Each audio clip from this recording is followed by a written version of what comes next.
हा आहे होळीचा व्लॉग. आपण सकाळी सकाळी आलो तर पोट्टे खेळत जात क्रिकेट खेळतात. नंदनले घोपाटलं सकाळी सकाळी. नंदन म्हणे हट म्हणे काही आले पुरत नाही म्हणे तुमच्याजवळ, तुम्ही बेकारा म्हणे मध्येच घोपाटे. या मोठ्या येले नाही सोडलं त्यानं.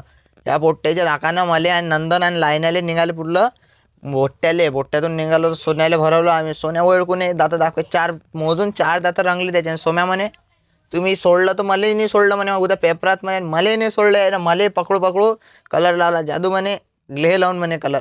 आर्यन म्हणे पकडायचं नाही म्हणे आपल्याला. अजूदाना आर्यन म्हणे साया वासना अंघोळ करून घे म्हणे. आर्यनची फुकटात मस्त हातपाय घासून अंघोळ करून दिली. आणि इकडे काय ओमले चांगलं अजुदान रोशनदानं पकडून वलं करायला सुरुवात केली.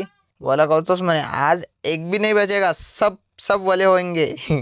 विकिदा तर ओळखूही नाही. विकिदा पुरा रंगला भाऊ. विकिदा म्हणे हट म्हणे याले नाही पुरत म्हणे गावात प्लॅटच बरं आहे म्हणे. प्लॅटनं आपण भलं म्हणे. एवढे मग काय गाठ्यात भरवणं चालू झालं. मी म्हणून अबे बेकार हे कोणाला पाणी आणायला लावेन. गाठ्यात भरवणं म्हणजे भाऊ का एंड लेवल लास्ट स्टेजचं वलं करणं, पाणी फेकणं, गाठ्यात वलं करणं. घेतला की फेकला सुद्धा डायरेक्ट.